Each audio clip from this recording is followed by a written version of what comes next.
Tonight on World's Worst Storms. Hurricane Sandy devastates a coastal community in New York. I thought my parents were dead. In Illinois, it's coming toward us. Get in the house. A tornado tears a peaceful neighborhood to pieces. I've seen something amazing that almost killed me. A boating family are battered by Hurricane Ivan. It was alive and malevolent. And in Oklahoma, a Force 5 tornado rips through a school full of children. I've never been so frightened in my whole life.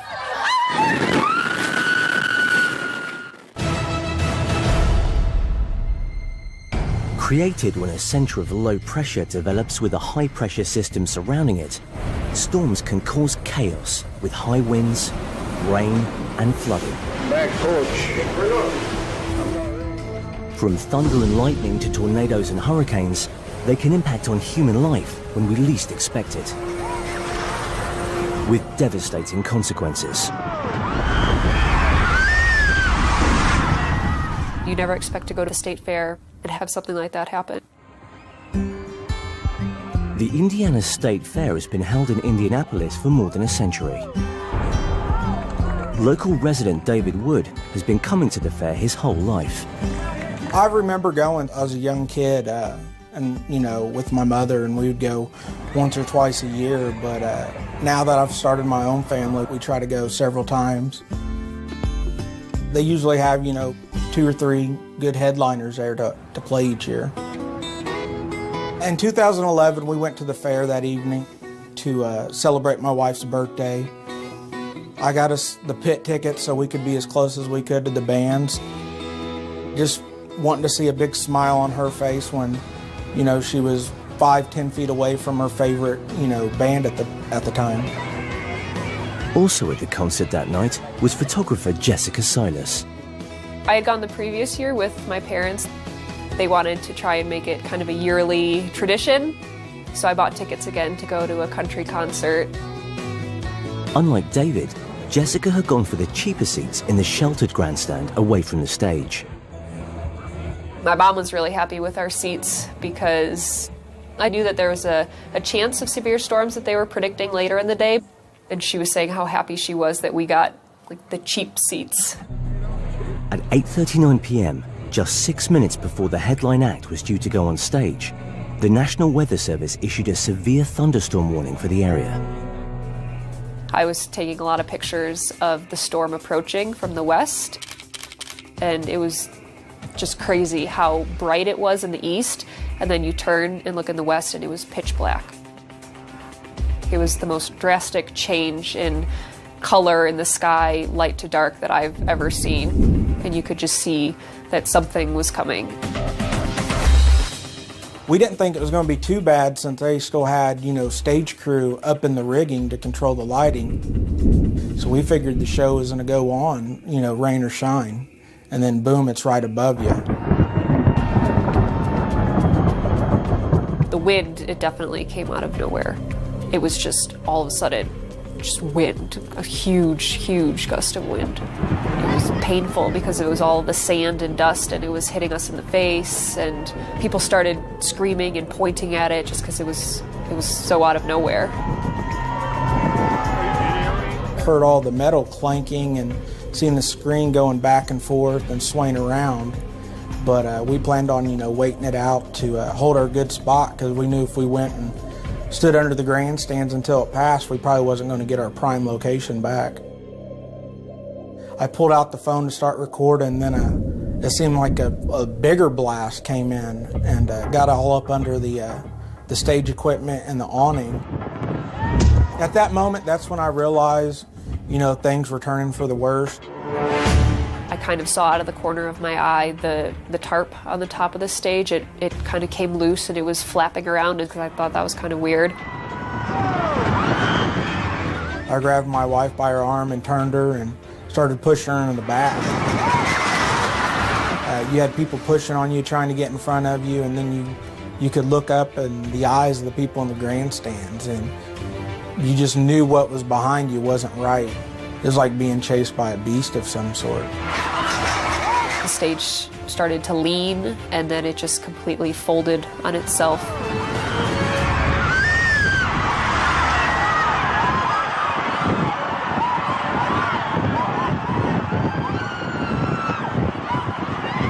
was almost like a movie. It doesn't seem real because you just don't think that that can actually happen.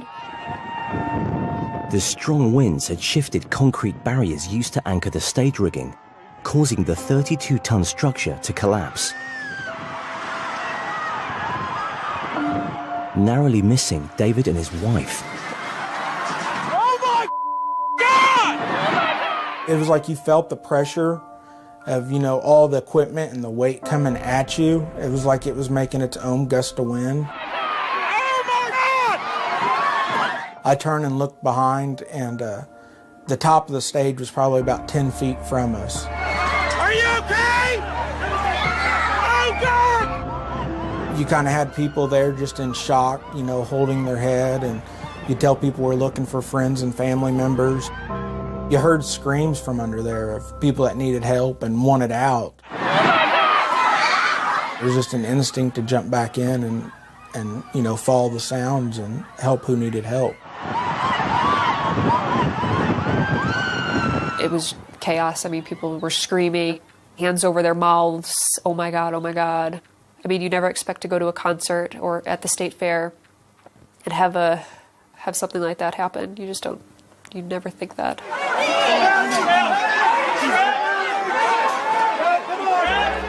People laying around, hollering for help. You got people crawling and trying to get to others. It was just chaos. It's not moving. Calm down.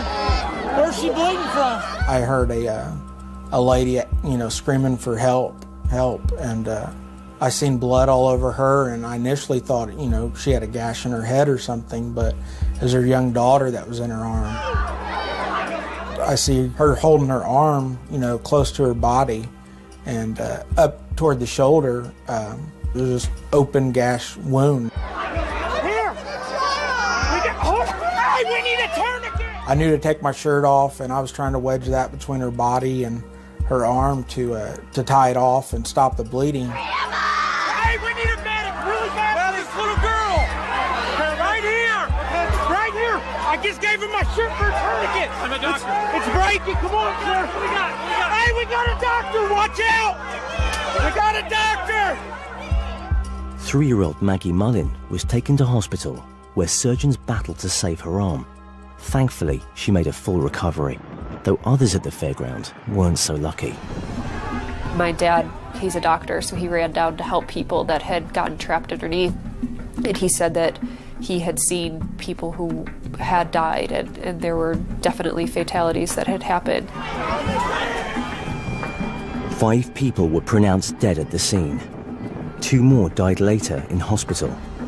Over 40 people suffered serious injuries.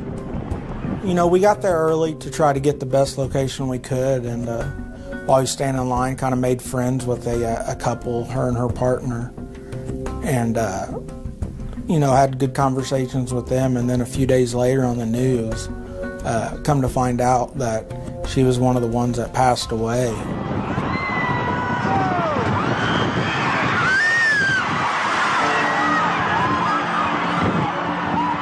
That could have easily been one of us that, got hit in the head or knocked out or trapped and, killed under there also. And that's when it really sunk in. We were very, very lucky. Coming up on World's Worst Storms, Hurricane Katrina rips the soul from New Orleans. When it starts breaking houses away from their foundation, you know that's bad. And a school in Oklahoma is ripped to pieces by a maximum force tornado as the children and teachers inside fear for their lives. I totally lost it.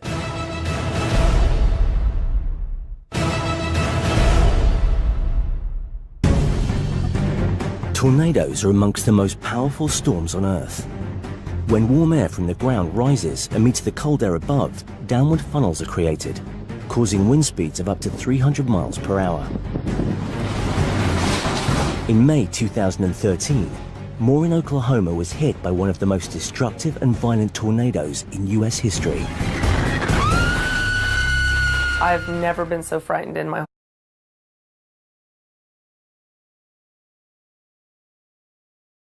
School teacher Robin Dieksik was at Briarwood Elementary with her class on that fateful day. The day before, there were some pretty bad storms in the area. I think that the community was a little bit on heightened awareness because of that. And so when Monday rolled around, as I was getting ready for work, I had the news on like I always do, and I halfway heard the weatherman say to be weather aware that day, that some more storms were moving into the area. What Robin didn't know was that a mass of air southwest of the city was forming into a tornado. So I was standing up teaching in front of my class when our principal announced that we were going to go into our tornado safety precautions. And I said, guys, you have nothing to worry about. I'm their mom when they're not with their mom.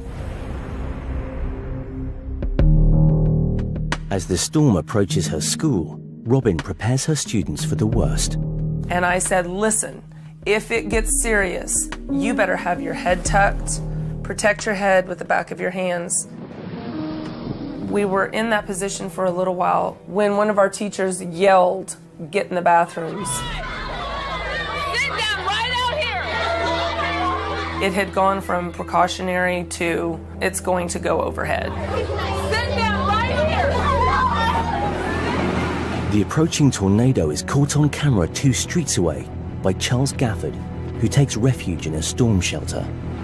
You just kind of watch this cloud start from here, and then eventually it's that big, and then that big, and then the next thing you know, there's 2x4s falling 20 feet away from you. The tornado is a force 5 on the Fujita scale, the highest measurable intensity, causing winds of over 200 miles per hour. The roar is something that grows very gradually, but it becomes so intimidating when it's close to you, it's overbearing. It's okay. Robin and her students are inside the school bathroom when the tornado passes over. It was a very surreal, random, large pelting. Oh my God, I hate this.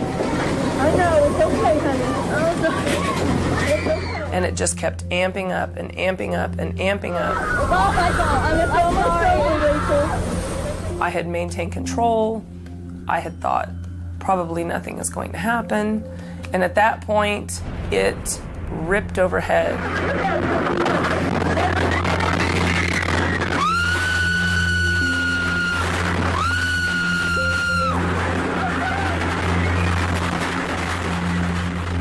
I've never been so frightened in my whole life.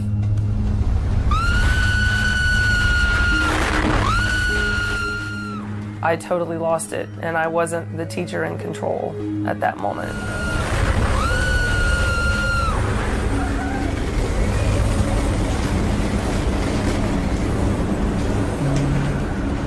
Charles is hiding out virtually opposite the school as the tornado hits the area with full force. The house that I was filming was still standing, but there were some houses that were parallel even on our side of the street that had been completely lifted up. That kind of leads to the school that was directly across the street from us, and that there's not an underground storm shelter for them. It's really just brick walls, and when you have an F5 tornado, those don't stand up against anything. As Robin and her students shelter in the bathroom, their school is ripped to shreds by the 200-mile-per-hour winds. It's almost over. It's almost over. I was listening, and I thought I could hear it lessening, and we were still there. There was still a roof over our heads. You okay? Yeah. She's never experienced. It's okay. None of us have. I was very relieved that we were still there, and we shook off what was on us, and we stood up and we went out into the hall. Wow. Oh my God. Oh my God. Oh my God. Oh my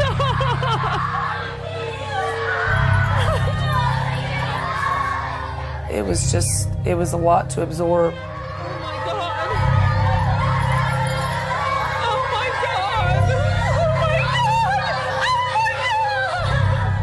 The library was nothing but a doorway and sky.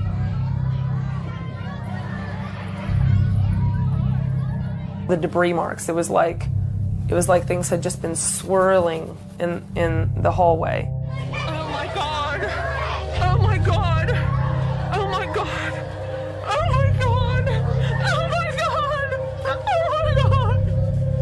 I was just getting emotional about what had just happened, and I'm kind of trying to catch my breath and trying to absorb what I'm seeing.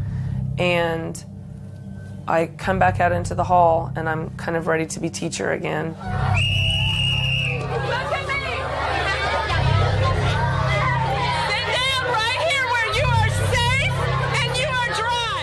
Most of them are hysterical and crying and looking around and trying to absorb what they're seeing.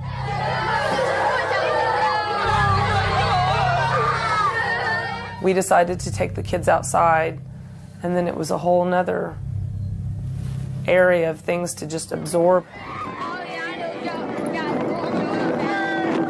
Oh my God, I can't even recognize it. When we walked out, there was a parking lot that had 65 cars. It was just swept clean. There were weird gusts of warm and cold air. The sky still looked pretty scary. For miles, all you could see, it looked like there was nothing taller than 2 feet. It was just matchsticks. I mean, the fact that no students were killed in our building is just amazing. Fifth graders, let's all hug. It's okay. We're so lucky. No one is hurt. We are so lucky. It's fine.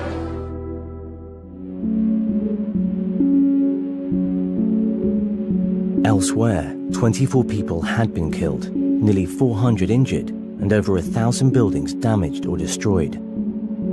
Among the dead were 7 children from Plaza Towers Elementary, just over a mile away from Robin's own school.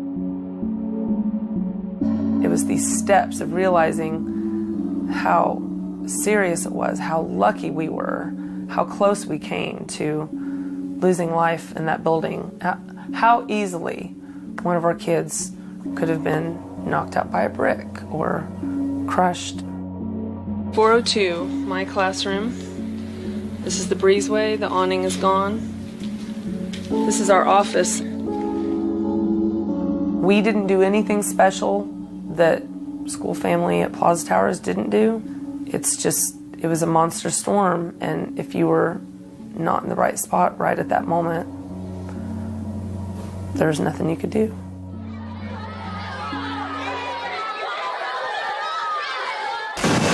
Man, when's this thing gonna stop, man? I wasn't even worried about dying. Hurricane Katrina hit the southern USA in late August 2005. After a 7-day wrecking spree, over 1,800 lives have been lost. The worst affected areas were the city of New Orleans and the counties surrounding it. Former merchant marine Kennard Jackley and his wife Dookie have lived in the town of Slidell since 1973. They've experienced their fair share of hurricanes, and when they heard Katrina was coming, she decided to get out, whilst he decided to stay. I don't ever have to worry about Kennard. He's extremely creative and he's intuitive. He knows what to do. Dying don't mean nothing to me. Hell, 30 years at sea, I should have been dead a long time ago. As Kennard's wife Dookie and another 250,000 people pack up and leave New Orleans, the approaching storm rapidly intensifies while entering the Gulf of Mexico. For thousands of people who aren't able to leave, an emergency shelter is set up in the New Orleans Superdome, a football stadium in the middle of the city.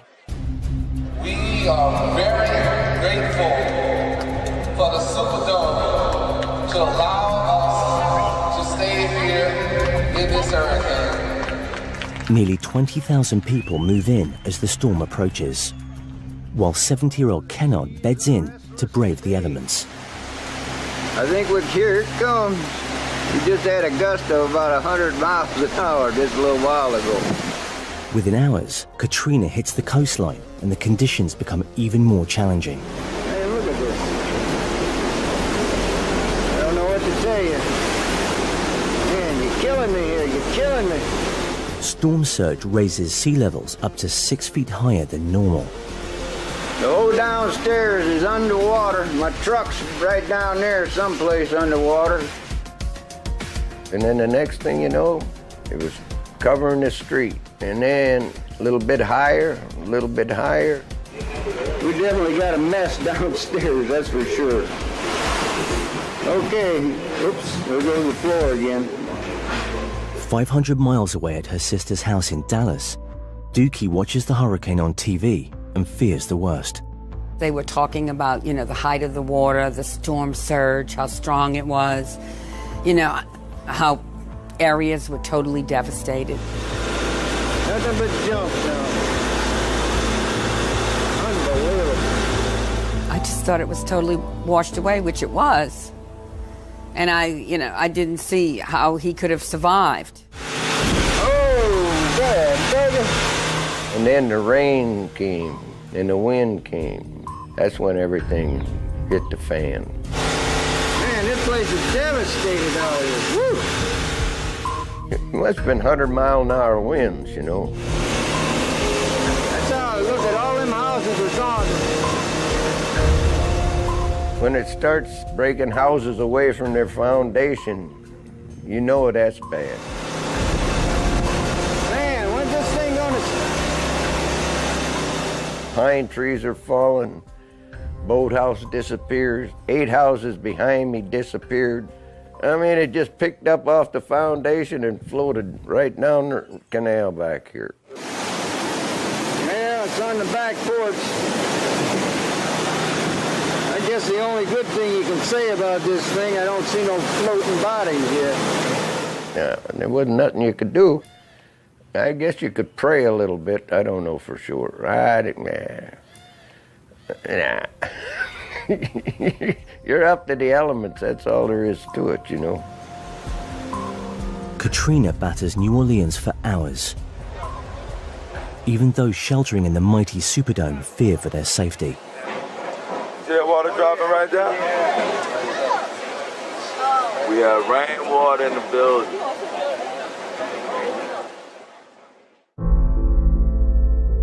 The Mississippi River breaches its levees, flooding most of the city, causing over 700 deaths.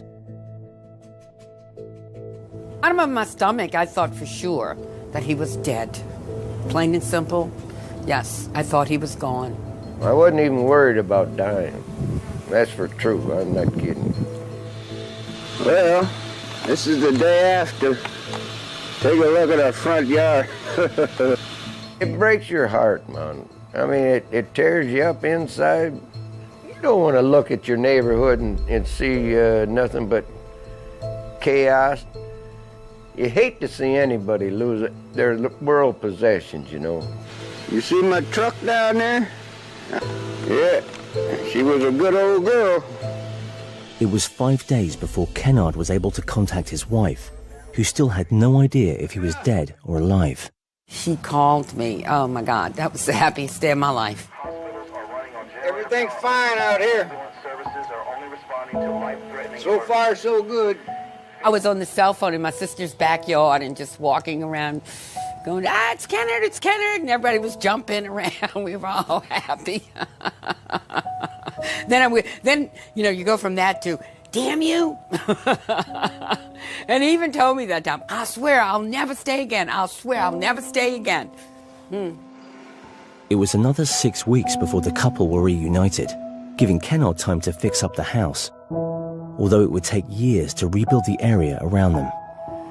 That's a bad thing, man. Mother Nature, she don't ever give nothing back, you know what I mean? She's a taker, just like most women. Coming up on World's Worst Storms. A Force 4 tornado wipes out a family neighborhood in Illinois. I've seen something amazing that almost killed me. And Hurricane Sandy brings fire and floods to New York. I came within 3 minutes of being killed, and there was really nothing I could have done.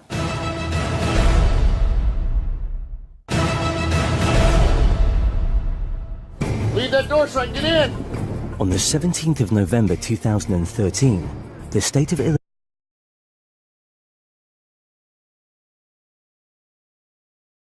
huge and fierce tornado, and roadie Chris Lancaster and his family were caught right at the heart of it. It's the most amazing thing I've ever saw in my life. Would I want to see it again? No. Chris lives in the small town of Washington, Illinois, with his wife and family. He loves the town because it is so different to his working life in the world of rock and roll. I worked with the likes of Jekyll, Poison, Quiet Riot, Van Halen. I'm doing shows. I do road management, tour management, sound engineer. Anywhere from 30 weeks a year to 44 weeks a year, 50 weeks a year. But, you know, when I come home, I want to be peaceful. The day before the tornado hit, Chris was enjoying his break from life on the road, with no idea what was about to happen. Our high school varsity football team made it to the Final Four, and we all went back to my house, sat in the garage, played cards, 3, 4 in the morning. A few of them left, a few of them passed out in the basement. We didn't know nothing about no storms nowhere. But while Chris and his buddies slept off their hangovers, a Force 4 tornado was heading towards their town. My wife wakes me up about, I don't know, 10:30, 10:45. Says sirens are going off, you know, and it's looking a little funky out. It's like it gets real dark, grayish, green looking out. This ain't gonna be nothing.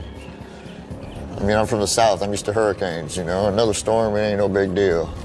But, you know, as I went out back and just started watching it, and I just saw that one cloud come down and touch ground, and it stayed down. I knew there was something crazy gonna happen. The tornado was blowing at over 150 miles per hour. Get in the house! Now! Hurry! The wife is trying to get me to the basement a few times. She's freaking out. Chris! It's coming toward us! I'm going with my baby. Go with the babies! My son comes out. He's looking at it, and I watched it coming and coming and coming and coming. That baby was moving. Oh my God! Holy shit! Look at this, bud! Run with me, okay? Cars, trucks, motorcycles, houses, what you name it was flying. I mean, trees, you watch a tree snap off and just, it sounds like a freight train coming at you. Whew, it's nuts. Within moments, the tornado is right next to Chris, who continues filming. Get on the roof, bro! I really don't know what was going through my mind. I was mesmerized by it. They're beautiful, but they're also scary.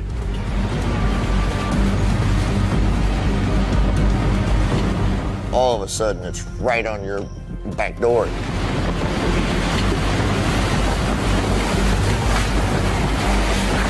I didn't think I would make it. I didn't think my wife and kids would make it.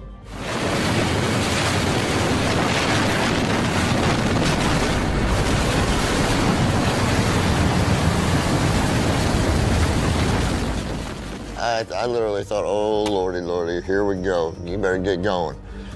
I turned to go, and as I turned to go, the refrigerator hit me first. I didn't think I'd see anybody again.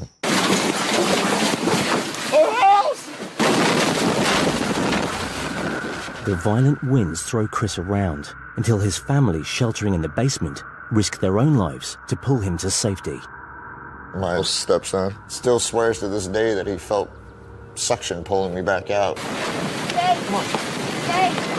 Stay! Chris, we're okay! Come on, guys. Oh. What happened, Chris? Oh. Chris, you get hit with? I don't know. Despite being battered by flying debris, Chris escapes with minor injuries. My eyesight went a little bad. I lost 5% of vision in my right eye. Like a slight concussion is all I really got out of it. I'm like a cat with 9 lives. Can't take me down. I've lived 10 lives. I got an extra life somewhere. As Chris shelters in the basement with his family, the tornado swiftly destroys their home above them.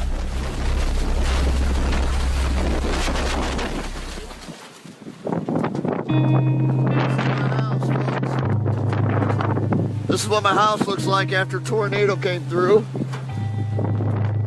I seen a war zone. Houses, roofs, stoves, refrigerators, food, car, everything just mangled. Piles of debris everywhere. It looked like 9/11, you know, down there, ground zero. Just cry, man, just cry. That's all I could do. I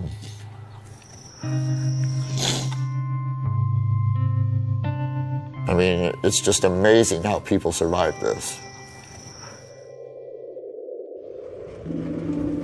6 months on from the tornado, Chris is renting a house nearby, whilst he and his neighbours slowly rebuild their homes and their community. My daughter lost everything that she had as a baby. She's only 4 years old now, and she's lost all her baby good stuff. As you can see, she just found something out in the neighbor's yard. I mean, this is what stuff looks like that we're finding. I mean, would you want your kids to have that every day? No. But would you want your kid to have something that is memories of what she had before she lost everything? Yes.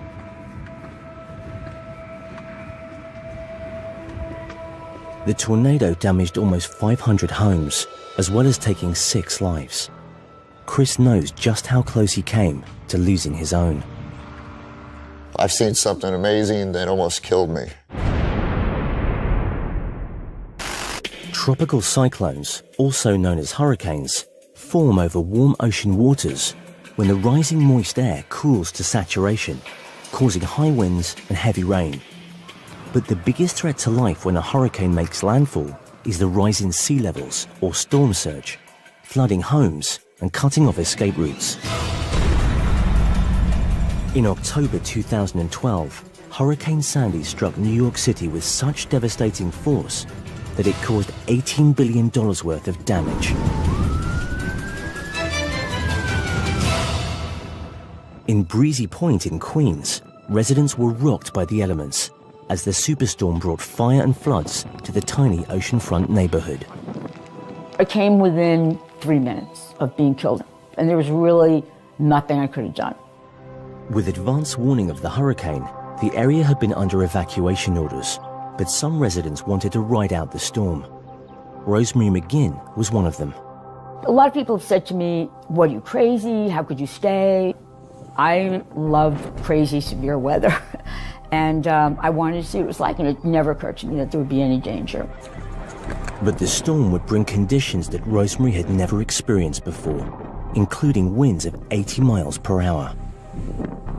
I actually had never seen wind like that here, but I think that was really the big mistake that everybody made, was to focus on the wind, when it was the water that really devastated everybody. It was raining hard. It feels like you're getting hit with knitting needles or something. I felt it on my face. The rainfall, combined with a 13-foot tidal surge caused by Hurricane Sandy, was just the start of the problems for the coastal community. It looks like the ocean is coming in. It doesn't look like a wave. It doesn't look like something is going to recede. I hear what sounds like an explosion in the basement. I come downstairs. I could see that water was up to about the 3rd or 4th step. I went to the closet to get my wellies. I pulled them on, and when I got back to the stairs, the water was almost to the top. And of course I'm thinking, well, if the water got to the ceiling here in less than 5 minutes, maybe it'll get to that ceiling in less than 5 minutes. That just terrified me. And I'm going to be on the roof looking for a helicopter. I really didn't know what to do. With nightfall and no sign of the storm abating, Rosemary is a prisoner in her own home. There's nothing she can do but sit tight and hope for the best. I get my cell phone and go to the front door and take video of the surge coming in. I had this thought, I'm going to die. This is amazing. I'm going to die here. Half a mile away, there's an even greater threat to life in the tight-knit community.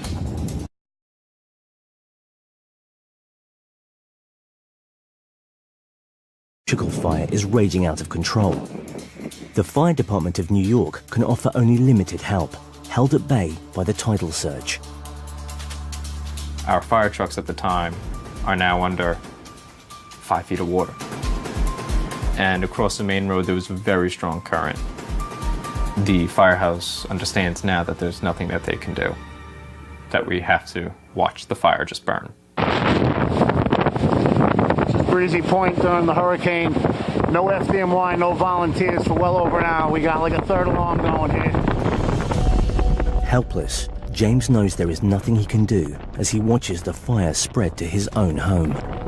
My house was in the middle, and my mother and my aunt and my father and our neighbor are inside the house. The firemen are coming around to me telling me, you know, don't worry, it'll be okay, it'll work out. There wasn't anything you could tell me that they're conclusively alive at that point. Then, as I walked closer and closer, I realized that I only had my foundation left in my basement. Like at the bottom of a barbecue, it's just cindering ashes, smoldering remains. I had this sense of numbness. I'm thinking now that there's nothing else I can do for them. They stayed in the house, they went to sleep, and they're all dead. The absolute lowest point in my life. Across the neighborhood, Rosemary is contemplating her own fate. While I was sitting there looking at the water, someone banged on the door. And it's the guy down the block who has 7 kids. I opened the door and start crying, and what's going to happen? What am I doing? And he said, don't worry, everything's okay. And then he says, can we just go upstairs and look out the window? But it's just all angry red over the horizon. You know, as far as I knew, the whole community could have burned down. It's hard to describe. I think I was in shock, really. Overnight, the tidal surge recedes and fires are slowly brought under control. 111 properties have been completely destroyed. The following morning, and the damage caused by Hurricane Sandy can be seen in the cold light of day. Whilst many residents lose their homes, for James, there is at least some good news. I had received a text from my aunt saying, we're sitting in the church, we're on the 2nd floor, everyone's all right, you know, come over and help us out, give us some blankets. I went over and I hugged my mom. They said when they saw the fire, they immediately started packing up and they had maybe 10 minutes to get out of the house. Across Breezy Point, residents are seeing their community as they've never seen it before. Broken and ravaged by the superstorm. Should have set the bay? Oh my God. I'm in awe of what happened. I have never seen anything like that before.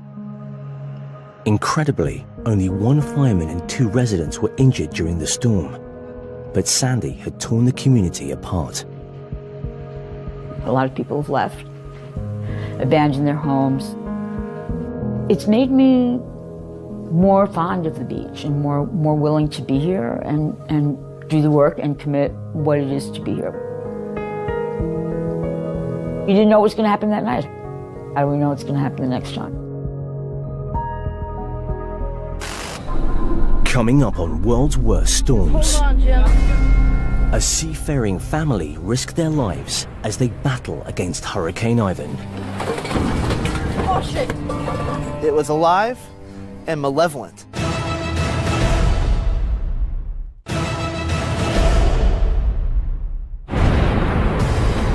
In 2004, Hurricane Ivan decimated large parts of the Caribbean and the southern United States, causing the loss of 121 lives. Oh my God. Sailor Corey Lunn survived this monster on board his parents' boat. Every time I thought it couldn't get worse, it did. I became very afraid that our lives were in danger.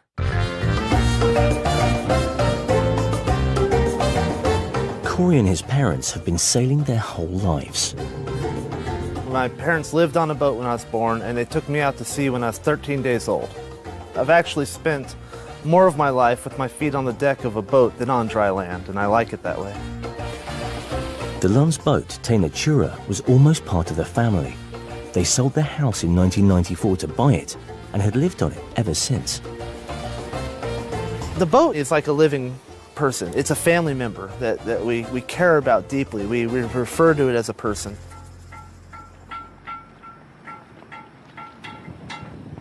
But when the Lunns took their beloved boat on a trip to Grenada, they knew it wasn't going to be plain sailing, with Hurricane Ivan heading straight towards them. The weather forecasts early on indicated that it was going to be likely to be a very strong storm. It looked like there was a very good chance it might hit Grenada, but we then made the decision to stay put.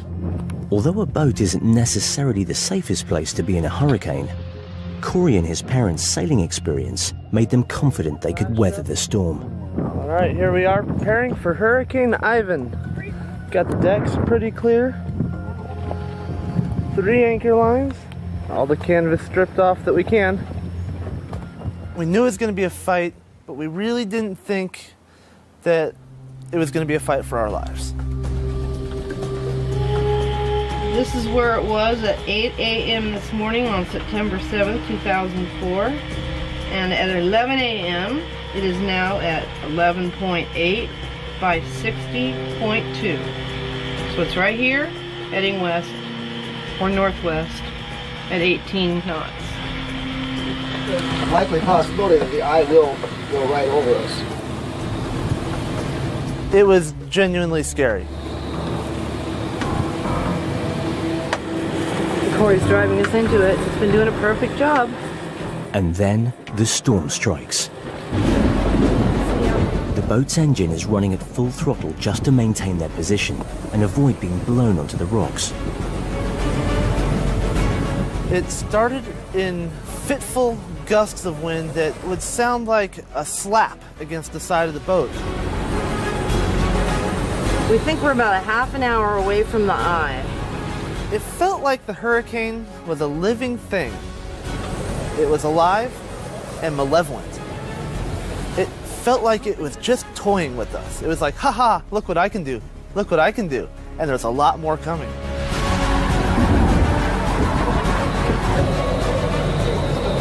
Okay, all right, we only went to the gunnel. The boat was on its side more than it was upright, and it seemed like it just couldn't take any more, and then it did, and it just kept getting worse. Every time I thought it couldn't get worse, it did. All right, hang on. I became very afraid that our lives were in danger. Okay, all right. After hours of relentless fight, Corey and his parents lose the battle with the hurricane. I got it. We have sodas? Okay. When an unmanned boat hits them and smashes theirs against a cliff.